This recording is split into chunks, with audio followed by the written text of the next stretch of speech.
সাবসিডিটা কমাতে গেলে কি করতে হবে? সাবসিডিটা কমাতে গেলে আপনাকে সঙ্গে সঙ্গে যেটা করতে, ডিজেলের যেটা সঠিকভাবেই করা হচ্ছে, ডিজেলের প্রাইসটা 5 টাকা বাড়ানো হচ্ছে। 5 টাকা বাড়ানো হতো কি 4 টাকা হতো কি 6 টাকা হতো সেই বিতর্কে যাচ্ছে না, কিন্তু গ্যাপটাকে কমানোর জন্য সাবসিডির বার্ডেনটা, এবং কেন সাবসিডিটা, এটার মধ্যে একটা শর্ট রান আর লং রানের প্রবলেম এসে যাচ্ছে। শর্ট রানে আমরা বলছি যে আমি সাবসিডি দেব, সাবসিডি দিয়ে মানুষকে একটা সুরাহা দেব, কিন্তু এটা কি করছে লং টার্মে একটা দেশে। আপনি বলছেন যে আরেকটা প্রশ্ন নেগলেক্টেড হচ্ছে যে কিন্তু কতদিন, হ্যাঁ, এবং লং টার্মে আমার মানে একটা ডেট এসে যাচ্ছে, একটা সাস্টেনেবিলিটি অফ দ্য ডেট, এবং সেখানে আমরা দেউলিয়া ঘোষিত হয়ে যাব। সেই মতো অবস্থায় আমাদের কি করা উচিত? সাবসিডির বার্ডেনটা কমানো উচিত। এখন মানুষকে যদি সুরাহা এবং ঠিক পদক্ষেপ হচ্ছে ডিজেলের দাম বাড়ানো। এবার মানুষকে যদি সুরাহা দিতে হয় তাহলে একটা জায়গায় সুরাহা কেন্দ্রীয় সরকারও দিতে পারেন, রাজ্য সরকারও দিতে পারেন। আমাদের যে বিক্রয় কর বা এক্সাইজ ডিউটি অন রিফাইনিং যেটা হয়, সেটা সবটাই অ্যাড ভ্যালোরেম, দামের ওপরে সেই বিক্রয় করটা নির্ধারিত হয়। আমি যদি দামের ওপরে বিক্রয় কর বা দামের ওপরে এক্সাইজ ডিউটি না নিয়ে যদি পার লিটার আমার কত বিক্রি হলো, কোয়ান্টিটির ওপর বিক্রয় করটা বা এক্সাইজ ডিউটিটা নির্ধারণ করি, কতটা কতটা অ্যামাউন্ট রিফাইন্ড হলো, কতটা অ্যামাউন্ট রিফাইন্ড হলো, তার কতটা অ্যামাউন্ট বিক্রি হলো, সেই পার লিটারের ওপর আমার যদি বিক্রয় কর বা এক্সাইজ ডিউটি নির্ধারিত হয়, তাহলে কিন্তু ঋণের বোঝা, এই বোঝাটা, দামের বোঝাটাই যে 1 লাফে 5 টাকা বেড়ে যাচ্ছে, সেটা কিন্তু প্রশমিত হয়ে হয়তো 3 টাকায়। এবং এইখানে কিন্তু সেন্ট্রাল গভর্নমেন্টকেও তার শেয়ার ছেড়ে দিতে হবে, স্টেট গভর্নমেন্টকেও তার শেয়ার ছেড়ে দিতে হবে। এবং আপনি শেষে যেটা প্রশ্নটা করলেন যে দিল্লি মডেল, হ্যাঁ, রাজ্য সরকার তো দিতেই পারে। রাজ্য সরকার 24টা না, 9টা, আমার মনে হয় 1.5 মাসে একটা, 1.5 মাসে না, সেটা একটা জেস্টার, আমি সেই জেস্টারটাকে সাপোর্ট করি। রাজ্য সরকার পুরো দেউলিয়া হয়ে যাবে না।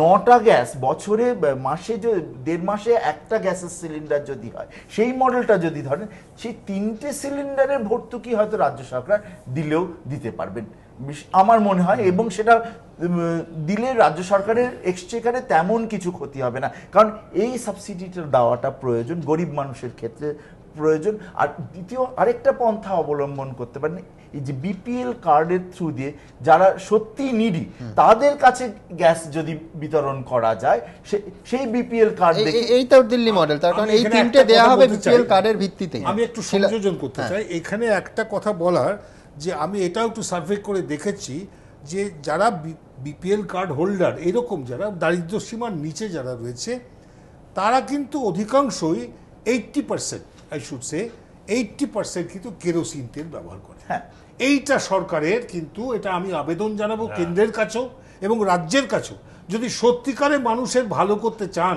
এদের কথা ভাবুন। এই নিচের তলায় যারা মানুষ রয়েছে, হ্যাঁ, এদের কাছে তো সাবসিডিটা আপনার পৌঁছচ্ছে না, কিন্তু এদের কাছেই যাওয়ার দরকার।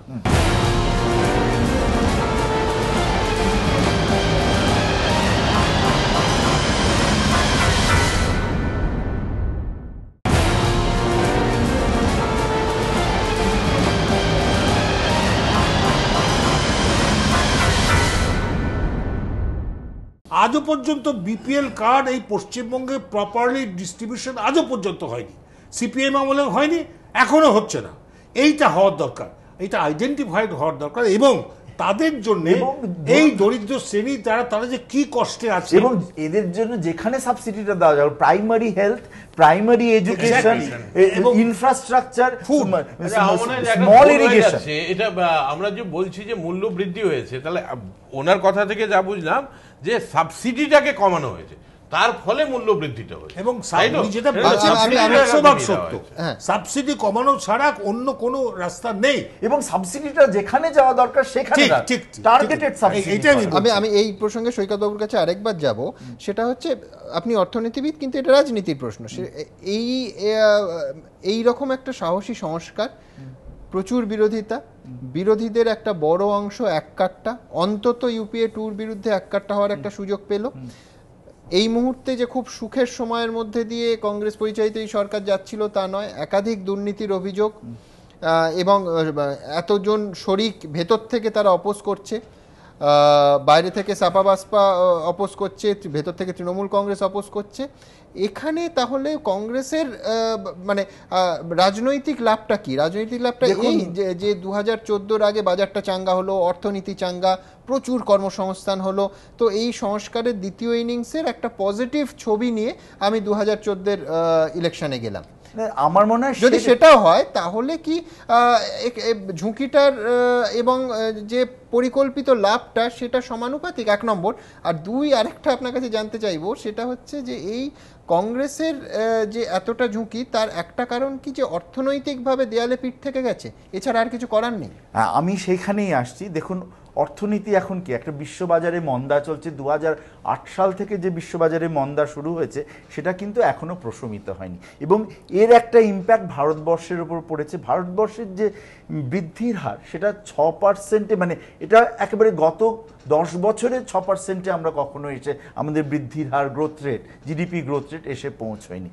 এবার এই জিডিপি গ্রোথ রেটটাকে যদি আমার ত্বরান্বিত করতে হয়, অ্যাক্সিলারেট করতে হয়, তখন আমার কি প্রয়োজন? আমার ইনভেস্টমেন্টের প্রয়োজন। এবং ইনভেস্টমেন্টটা কোথায়? দুটো জায়গা থেকে আমার ইনভেস্টমেন্ট আসে, একটা 3টে জায়গা থেকে। একটা হচ্ছে পাবলিক সেক্টর ইনভেস্টমেন্ট।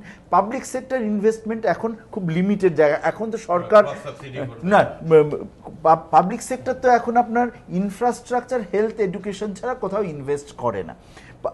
সরকারের সীমিত জায়গা। প্রাইভেট সেক্টর ইনভেস্ট করবে না যতক্ষণ না দেখছে যে বাজার চাঙা হচ্ছে, ততক্ষণ দে উইল উইথহোল্ড দেয়ার ইনভেস্টমেন্ট। তাহলে আরেকটা জায়গায় এই যে ইনভেস্টমেন্টের যে গ্যাপটা, সেটা যদি আমরা ফরেন ডাইরেক্ট ইনভেস্টমেন্ট দিয়ে গ্যাপটা ভরতে পারি। এবং ফরেন ডাইরেক্ট ইনভেস্টমেন্ট কি হয়েছে গত 21 বছরে, 1991 থেকে গত 21 বছরে ফরেন ডাইরেক্ট ইনভেস্টমেন্ট আস্তে আস্তে আস্তে আস্তে আমরা ছাড়তে শুরু করছি, এবং এইটা বোধহয় শেষ ধাপ। এভিয়েশনে ফরেন ডাইরেক্ট ইনভেস্টমেন্ট এসছে, রিটেলে ফরেন ডাইরেক্ট ইনভেস্টমেন্ট এসছে, স্ট্র্যাটেজিক সেক্টরস বাদ দিন, সেখানে ফরেন ডাইরেক্ট ইনভেস্টমেন্ট বাঞ্ছনীয় নয়। এবং আরেকটা জিনিস, এই রিফর্মে আরেকটা জিনিস আপনারা খেয়াল করেছেন কি না জানেন না, মাইনিং সেক্টরে, কোল বাদে মাইনিং সেক্টরে বিলগ্নীকরণ হয়েছে। নেক্সট স্টেপটাই হয়তো মাইনিং সেক্টরে ফরেন ডাইরেক্ট ইনভেস্টমেন্ট আসবে। এবং এই ফরেন ডাইরেক্ট ইনভেস্টমেন্ট যতক্ষণ, তার মানে আমাকে ফরেন ডাইরেক্ট ইনভেস্টমেন্টের যে প্লেটটা পুরোটা কিন্তু আমি ক্লিয়ার করে দিলাম। সেটা কোনো ক্ষেত্রে 26%, কোনো ক্ষেত্রে 49, কোনো ক্ষেত্রে 51, কোনো ক্ষেত্রে 75 বা 100। এবার বিভিন্ন সেক্টরের প্রায়োরিটি অনুযায়ী আমি ছাড় দিয়েছি কোথায় আমার ফরেন ডাইরেক্ট ইনভেস্টমেন্ট হবে। এবং এই ফরেন ডাইরেক্ট ইনভেস্টমেন্ট আসাটা কিন্তু দেশের অর্থনীতিকে চাঙ্গা নতুন ডিরেকশনে আমাদের যেগুলো পুরনো ইঞ্জিনিয়ারিং ইন্ডাস্ট্রিজ 1955-এ, তাকে ধরে বসে থাকলে আসবে নতুন যে পরিষেবা। রিটেল ট্রেড একটা নতুন পরিষেবা, হোটেলস একটা নতুন পরিষেবা। নতুন পরিষেবায় আমাদের ইনভেস্টমেন্ট যাতে আসে, নতুন দিগন্ত যাতে খুলে যায়, নতুন জায়গায় যাতে আমাদের ছেলেমেয়েরা চাকরি পেতে পারে, সেই দিকে কিন্তু আমাদের খেয়াল রাখাটা বোধহয়, মানে আমাকে চিন্তা করতে হবে স্ট্যান্ডিং ইন 2012, 2050-এ আমার কি হতে পারে। এই ভিশনটা যদি না থাকে তাহলে কিন্তু খুব মুশকিল হয়ে যাবে। এবং তার জন্য ফরেন ডাইরেক্ট ইনভেস্টমেন্ট। এবার foreign direct investment in retail trade কেন মানুষে আপত্তি করছে আমি জানি না, কারণ যখন এই সেক্টরটাকে স্মল ওনার্সদের কাছ থেকে ছেড়ে, মানে খুচরো ব্যবসায়ী, যারা ছোট খুচরো ব্যবসায়ী তা এবং মাঝারি খুচরো ব্যবসায়ী থেকে যখন দেশীয় উদ্যোগপতিদের এনে এসে খুলে দেওয়া হয়েছিল, তখন কিন্তু কেউ আপত্তি করেনি। ঠিক, তখন কিন্তু কেউ আপত্তি করেনি। এবং এখন আপত্তি করা হচ্ছে যে ওয়ালমার্ট এসে তখন এসে এদের নষ্ট করে দিয়ে, ধ্বংস করে দিয়ে চলে যাবে। এইটা বোধহয় সঠিক মূল্যায়ন নয়। এটা একেবারে আপনি বলছেন যে আমি যদি তর্কের খাতিরে ধরে নিই যে ভয়ঙ্কর দানব, সেটা দেশীয় দানব হলে ক্ষতি নেই, বিদেশি দানব হলে খুব আপত্তি। না, বিদেশি ফরেন ডাইরেক্ট ইনভেস্টমেন্ট তো সমস্ত রাজ্যরা চাইছে এবং কম্পিটিশন করছে। জ্যোতি বসুও চেয়েছিলেন, পারেননি, বুদ্ধদেবও চেয়েছিলেন, এবং আমাদের কি হচ্ছে, আমরা ল্যাটিন আমেরিকার সঙ্গে কম্পেয়ার করছি। ল্যাটিন আমেরিকায় যে রিফর্মস হয়েছিল, এক লপ্তে পুরো রিফর্মস হয়ে গেছিল।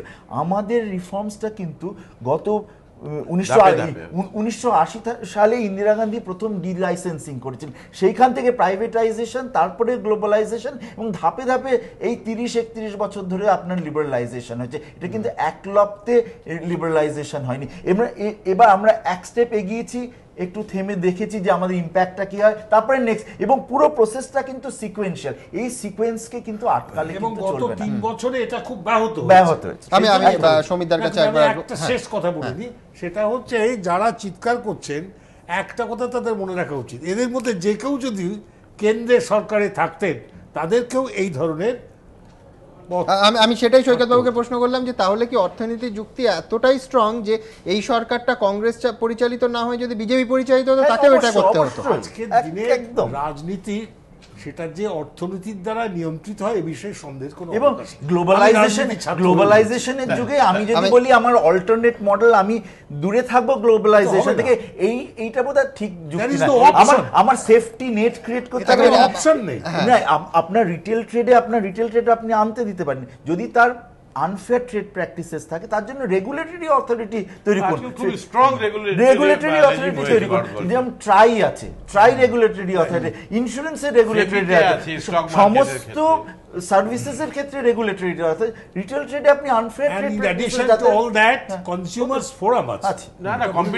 আমি সমিতার কাছে যাব, তার আগে যেটা শুরুতেই বলছিলাম যে এই 1991 সালে তখন মনমোহন সিংহ অর্থমন্ত্রী, তখন ওই গেল গেল রব উঠেছিল। আমরা দ্রুত একবার খুব ছোট্ট একটা মন্তাজের মাধ্যমে দেখানোর চেষ্টা করব যে আজকের প্রতিবাদ আর সেই তখনকার 91 সালের প্রতিবাদ বোধহয় খুব কাছাকাছি, অথচ আজকে এই 2012-তে দাঁড়িয়ে সংখ্যাগরিষ্ঠ দলমত নির্বিশেষে সংখ্যাগরিষ্ঠ মানুষ এবং রাজনৈতিক নেতারাও মানেন যে সংস্কারের সেই প্রথম ইনিংস নিঃসন্দেহে অভিনন্দনযোগ্য এবং ভারতবর্ষের আর্থসামাজিক ইতিহাসের একটা অনিবার্য চ্যাপ্টার। দেখাবো।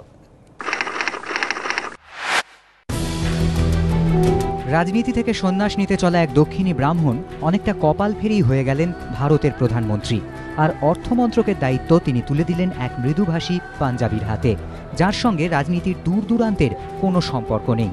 আর এই মৃদুভাষী ব্যক্তি যে ভারতীয় অর্থনীতিতে আলোড়ন তুলবেন তা তখন কেউ বুঝতে পারেননি, বুঝতে পারলেন পরে।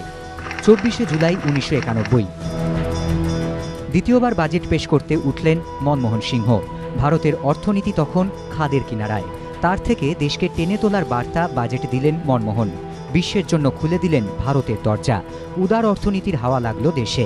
লাইসেন্স রাজ প্রত্যাহার, নির্দিষ্ট কয়েকটি ক্ষেত্র ছাড়া বাকি সব ক্ষেত্রে সরাসরি বিদেশি পুঁজি বিনিয়োগের সীমা 51% করা, সরকারি সংস্থার বিলগ্নীকরণের উদ্যোগ, এমআরটিপির ঊর্ধ্বসীমা বিলোপ, সবই শুরু হলো ঐতিহাসিক এই বাজেটের মধ্য দিয়ে। যদিও সে সময় মনমোহনের এই বাজেটকে ঐতিহাসিক নয়, দেশকে বিক্রি করে দেওয়ার বাজেট আখ্যা দিয়েছিল বিরোধীদের একাংশ। উঠেছিল গেল গেল রব। সিপিএম পলিট ব্যুরো বিবৃতিতে বলেছিল বিদেশি ঋণের ফাঁদে বাধা পড়তে চলেছে দেশ।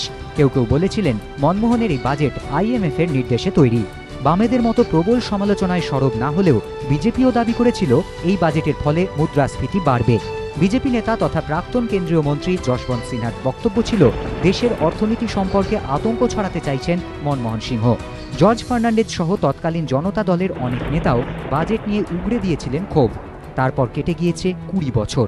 সেদিনকার বহু সমালোচিত সেই বাজেট আজ সংখ্যাগরিষ্ঠের মতে ঐতিহাসিক, ভারতের সুপার পাওয়ার হয়ে ওঠার পথে অন্যতম প্রধান ধাপ। আজ খুচরো ব্যবসায় FDI কিংবা ডিজেল রান্নার গ্যাসে ভর্তুকি কমানোর মনমোহনের উদ্যোগকে ঘিরে সেই বামেরা তো হট্টগোল শুরু করেছেই, সঙ্গে দোসর একদা উদার অর্থনীতির সপক্ষে থাকা বিজেপি এবং তৃণমূলের মতো দলও। দাবি সেই পুরনো, সবকিছু বিক্রি করে দেশে লুটপাট চালাচ্ছে মনমোহন সিংহের সরকার।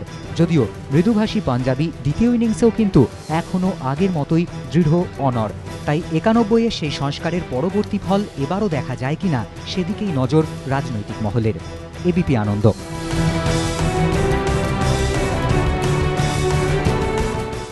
এবার তোমার আমার মতো সাধারণ মানুষের ব্যবহারিক জীবনে এই বৃহৎ রাজনৈতিক বিতর্ক, মমতা বন্দ্যোপাধ্যায় কেন্দ্র সরকারে থাকলেন না বেরিয়ে এলেন, কি ফর্মে থাকলেন, বাইরে থেকে সমর্থন দিলেন না ভেতরেই থাকলেন, মন্ত্রিসভায় তার দলের নেতারা সহকর্মীরা থাকলেন কিনা, এই গোটা বিতর্কটার সাধারণ মানুষের জীবনে ইম্প্যাক্টটা তোমার কি মনে হয়? আমি FDI নিয়েই বলছি না, আমি একটা ছোট্ট ঘটনা বলছি, যেটা আমরা বেশ কয়েকদিন ধরে খেয়াল করছি। আমি ইম্পোর্ট, ফরেন ইনভেস্টমেন্ট আমি সেটা বলছি না। সাধারণ জাপান প্রন নিচ্ছে না, নেওয়া বন্ধ করে দিয়েছে। একটা খুব সাধারণ জিনিস যে আমাদের রাজ্যে এখানে এটা দুটো দিক আছে। এবার যারা প্রন বিক্রি করেন তারা বলছেন আমরা গেল রব, ন্যাচারালি এত টাকা তাদের যাচ্ছে। এবার আমাদের মনে হতে পারে আরে আমাদের তো লাভ, সস্তায় চিংড়ি খাচ্ছি। দুটোই দিক, দুটোই সত্যি।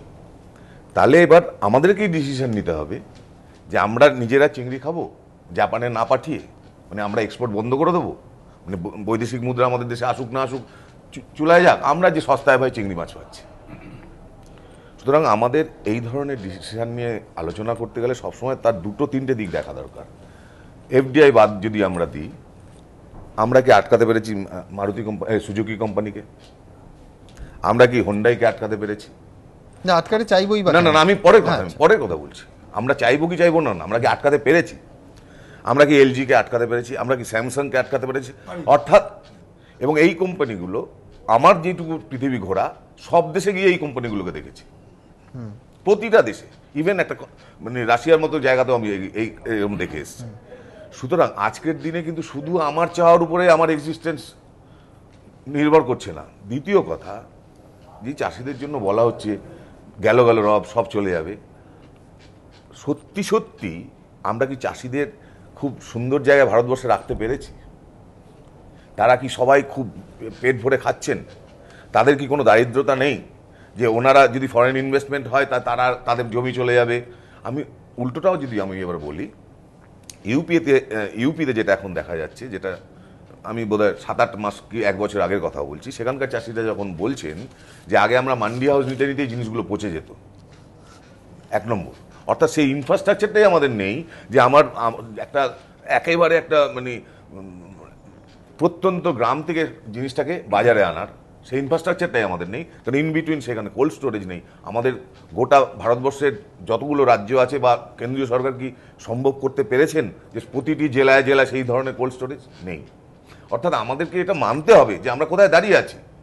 এবং উল্টোটাও বলছি, আমি যদি বলি এফডিআই আসলে আমাদের এখানকার শস্য বাইরে যাবে, শুধু এখানে বিক্রি হবে না, বাইরে যাবে, আমার তাতে ফরেন কারেন্সি আসবে। এবং আমাদের দেশে আমাদের রাজ্যে যে আমরা রাজ্যে বা গোটা দেশে আমরা যে ফরেন ফ্রুটস খাই, তার মানে ওরা বিক্রি করে বেরিয়ে যাচ্ছে, ওরা প্রফিট নিয়ে বেরিয়ে যাচ্ছে।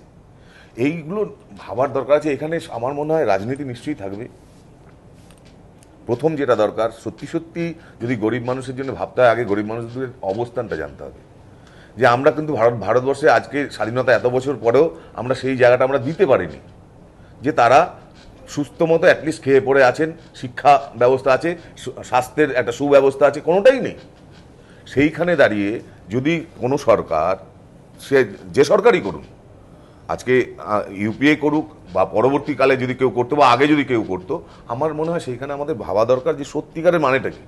আমার ইনভেস্টমেন্ট করার নিজের, আমরা যেখানে কেন্দ্রর বারবার করে বলছেন কেন্দ্র বা রাজ্যগুলো যে আমরা ভাই সরকার থেকে আর ইনভেস্ট করে কারখানা করতে পারবো না, সেই জন্য আমরা এটাকে প্রাইভেট আমরা করি, পিপিপি মডেল করি। এটা তো এক ধরনের পিপিপি, আমার কাছে এটা এক ধরনের পিপিপি। আমার নিজে ইনভেস্ট করতে পারছি না, ঠিক আছে চলো ফরেন ইনভেস্টমেন্ট আসছে, তা নাহলে আমি কম্পিট করতে পারবো না, আমার প্রোডাক্ট আমার এখানে তৈরি হবে না। আমরা যখন নিজেরা কাজ জেনারেট করতে পারছি না, আমার রাজ্য সরকার কেন্দ্রীয় সরকার যখন কাজ জেনারেট করতে পারছে না, সেখানে যদি অন্যরা কেউ আসলে আমার দেশের মানুষের কাজ জেনারেশন হয়, সেখানে আমার মনে হয় না সেটা আপত্তি থাকার কোনো কারণ থাকতে পারে। তবে হ্যাঁ, কতগুলো ব্যাপার নিয়ে ডেফিনেটলি ভাবনা চিন্তা করার আছে এবং আমার মনে হয় কেন্দ্রীয় সরকার করছেন না বা যারা জোটে আছে নিশ্চয়ই করছেন এবং করা উচিত, সেটা নিয়ে কোনো দ্বিমত নেই। যেমন একটু আগে আমরা শুনছিলাম গ্যাসের ব্যাপারটা, এখানে আলোচনা হচ্ছিল, বলা হচ্ছে যে 6টা করে গ্যাস। আমার একদম ছোট্ট যুক্তি, যারা এই ডিসিশনটা নিলেন তারা কি এটা কখনো ভেবেছেন যে প্রত্যেকটা পরিবারে তো একই লোক থাকে না? অর্থাৎ আমার পরিবারে আমি যদি 2 জন হই, তাহলে আমার একটা গ্যাস 4 মাস চলবে। আরেকটা পরিবারে 8 জন লোক, তার তো 1 মাসও একটা চলবে না। এইগুলো কি ভাবা হয়েছে? এইগুলো যদি ভাবা না হয়, অর্থাৎ মূল জায়গাটা যাওয়া, আমি যেমন সাবসিডি কমাবো, আমি যদি সঙ্গে সঙ্গে এটা বলতাম যে আমি দরকার হলে রেট আরো 2 টাকা বাড়াবো, কিন্তু যারা প্রকৃত গরিব মানুষ, যাদের জন্য সরকারের ভাবা উচিত, যেরকম করে রেলে ভাবা হচ্ছে যে সাবসিডি যাতে থাকে, তাহলে ওই মানুষগুলো যাতে সাবসিডি পায়, সেইটা প্রসেসটা কি হবে সেটা ডিফারেন্ট কোশ্চেন, সেই মানুষগুলো যদি সাবসিডি পায় তাহলে কিন্তু যেটা আমাদের স্যার বললেন যে ওই গরিব মানুষগুলো যাদের জন্য সাবসিডি, অ্যাকচুয়ালি তো তারা কেরোসিন ইউজ করে, তারা তো সাবসিডিটা পাচ্ছেন না, তারা ইউজ করছেন কেরোসিন। তাহলে তারা গ্যাসের কোথায় সাবসিডি পাচ্ছে? সাবসিডি পাচ্ছে তাহলে আমি ধরে নেব মিডল ক্লাস এবং আপার ক্লাস যারা গ্যাসটা ইউজ করছেন। ইভেন লোয়ার মিডল ক্লাসেরও অনেক বাড়িতে, আমরা যদি গ্রামে গঞ্জে সব মিলিয়ে ধরি, অনেক বাড়িতে গ্যাস ইউজ হয় না। তো এই জায়গাগুলো ডেফিনেটলি ভাবা দরকার। এবং আমি এই আমাদের রাজ্য সরকারকে একটা জায়গায় আমি মানে ধন্যবাদ জানাচ্ছি, অ্যাটলিস্ট ওনারা ধর্মঘটটাকে সমর্থন করছেন না। এটা ধর্মঘট আমাদের যদি আজকে 5 টাকা বাড়ে, 5টা ধর্মঘট যদি আবার দেশে হয় তাহলে কিন্তু সেটাকে কি 6 টাকাই দাঁড়াবে। এই হিসেবটা বোঝা উচিত এবং এটা রাজনীতির লোকদের বোঝা উচিত। তাদেরকে দরকার হলে জনে জনে জিজ্ঞেস করা উচিত, আপনি কি ধর্মঘট চান? ধর্মঘট বলছেন সারা একটা সমস্ত বাস ট্রাম বন্ধ করে দিলাম, বাস ট্রাম বন্ধ করে দিলাম, দিয়ে বললাম ধর্মঘট সফল। আসলে ধর্মঘটের উদ্দেশ্যটা সফল হলো কিনা এটা নিয়ে কোনো প্রশ্ন ওঠে না। একদম উদ্দেশ্যটাই। তন্ময় ভট্টাচার্য সিপিএম নেতা আমাদের সঙ্গে যোগ দিয়েছেন। তন্ময়দা, ধর্মঘটের প্রশ্ন আপনি আসার আগে বলছিলাম যে 2002 থেকে 12 10 বছরে বন্ধ হয়েছে 16টা, ভারত বন্ধ 7টা, রাজ্যে পরিবহন ধর্মঘট 5টা, শিল্প ধর্মঘট 8টা, 10 বছরের রাজ্যে ধর্মঘট 36টা। তার ভেতর 2008-এর 5ই জুন এই একই দাবিতে পরপর 2 দিন জোড়া বন্ধ ডেকেছিলেন আপনারা এবং তৃণমূল কংগ্রেস। একই ইস্যুতে দুটো পরস্পর বিরোধী রাজনৈতিক দল বন্ধ ডেকেছিলেন।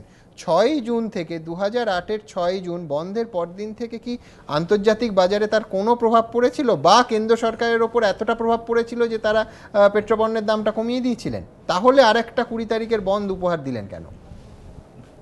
প্রথম কথা হচ্ছে যে একটা বন্ধ উপহার দিলেন কেন, এই প্রশ্ন দিয়ে বন্ধ কিংবা এই প্রশ্ন দিয়ে মানুষের আন্দোলনের মূল্যায়ন করা যায় না।